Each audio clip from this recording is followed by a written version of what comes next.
Hey guys, the next piece of technology I want to talk to you about is has to do with gamification again in your classroom.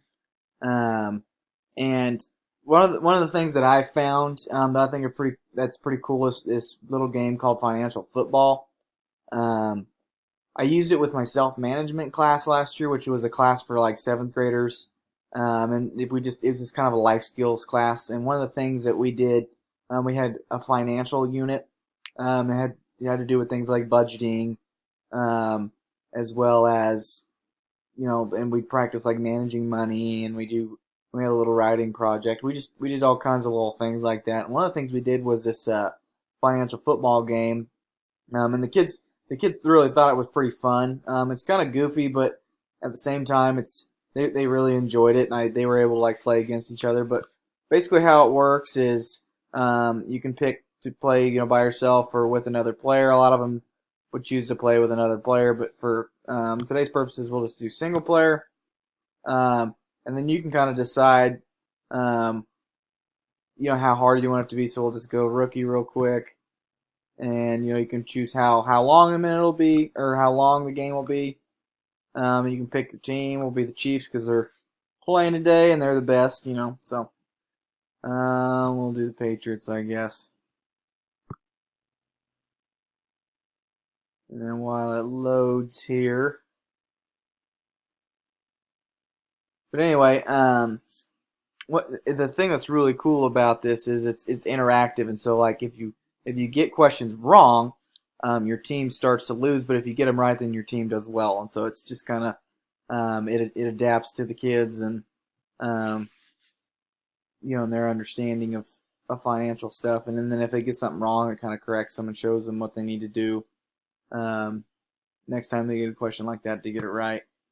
So we'll go ahead and receive really fast, and then they, of course, it's just regular football rules, so you don't really have control at this point.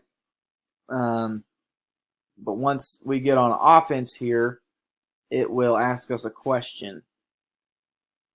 So we'll just say debt, easy one. Okay, running, yeah, we'll do a full back dive. So a higher down payment will result in a lower loan principal. So I'm going to pretend that I am a seventh grader, and I'm going to do eeny, meeny, miny, mo, catch a tiger by his toe.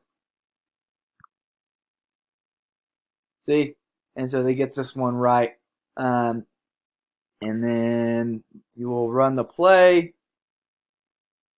If it'll go here, I guess they're going to think about it. Like I said, it's kind of glitchy and weird, but at the same time, it's kind of fun. So 3 yard gain for an easy question. Now we'll do a hard one. We'll do I don't know, do credit. We'll throw it deep. So your credit card annual interest percentage rate may be lower if your overall debt is low. So once again, I'm pretending I'm a seventh grade, eeny, meeny, miny, mo, catch a tiger by its toe. So I got it right. Oh, and I guess you have to do a few more with the if it's a harder question or whatever. So we'll do. Yeah, I really have no idea. We'll pick that one. No, I don't think that's right. Yeah. Anyway, so it gives you the right answer, and then um, you'll run the play, and then it'll probably be an interception or something since we screwed it up. See, so it's incomplete, but I hopefully you kind of get the idea. So it's kind of fun, um, in that it's a game, but at the same time they get to learn about um, all kinds of financial just kind of an introduction to finances and things like that for kids. So I think it'd be really effective if you kind of did some lecturing or some activities, maybe not lecturing, but some activities beforehand that kind of give the kids context before they get into the game, so they can understand some keywords and things, so that they're not just on their own while they're trying to learn it. So anyway, just kind of a fun little deal. So thanks for watching.